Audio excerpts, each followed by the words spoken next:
अगर तुम्हें ऐसा लगता है कि तुम्हारे परिवार या तुम्हारे किसी मित्र या रिश्तेदार को किसी ने कुछ खिला पिलाकर या कोई मंत्र जाप करके उनके मन को गुमराह कर दिया है, तो फिर तुम मूदी का सेवन करो ना।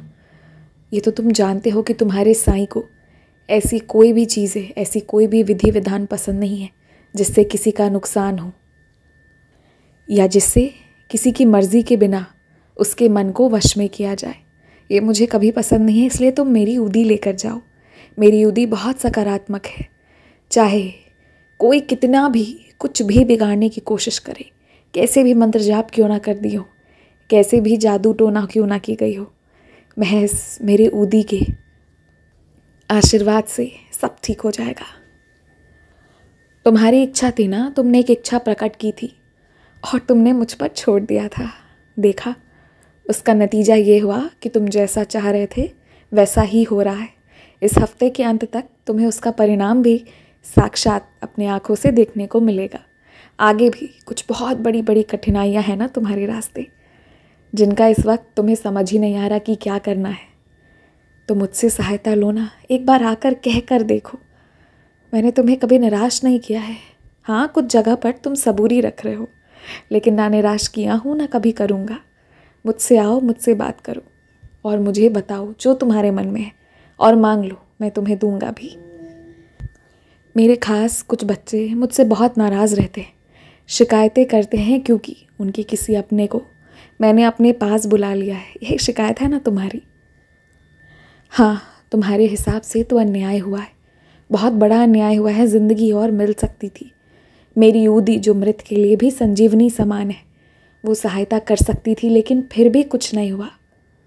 क्योंकि अगर वो बच्चा अब भी तुम्हारे साथ रहता, तुम्हारे पास रहता, तो बहुत परेशान होता। उसकी वो पीड़ा तुम देख नहीं पाते। कुछ चीज़ें होती हैं जो तुम अभी नहीं समझोगे, वक्त आने पर समझोगे।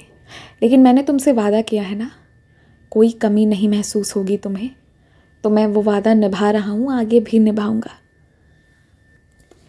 जैसे दान धर्म करना एक अच्छा कर्म होता है ना, वैसे ही किसी के साथ वफादारी निभाना भी एक कर्म होता है।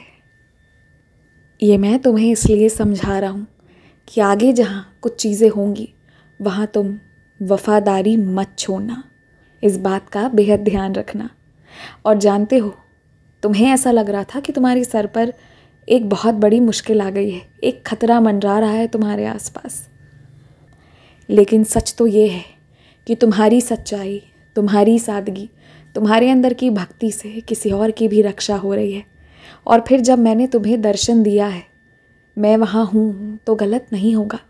तुम ही जीतोगे। आगे बढ़ो, डरना मत और आलस को त्याग कर अपने काम में लग जाओ।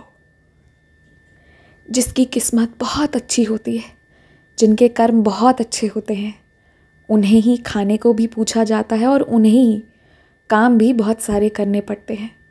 तुम जानते नहीं, ये जो तुम काम कर रहे हो ना, अपने परिवार, अपने आसपास, अपने देश की प्रगति के लिए, इसमें भी तुम मेरी भक्ति कर रहे हो। इसलिए अगर तुम मेरी चालीसा नहीं पढ़ पा रहे तो भी मन में कोई दुख मत रखना। हमेशा खुश रहो, बहुत खुश रहो। सब संभल जाएगा, समय आने तो दो।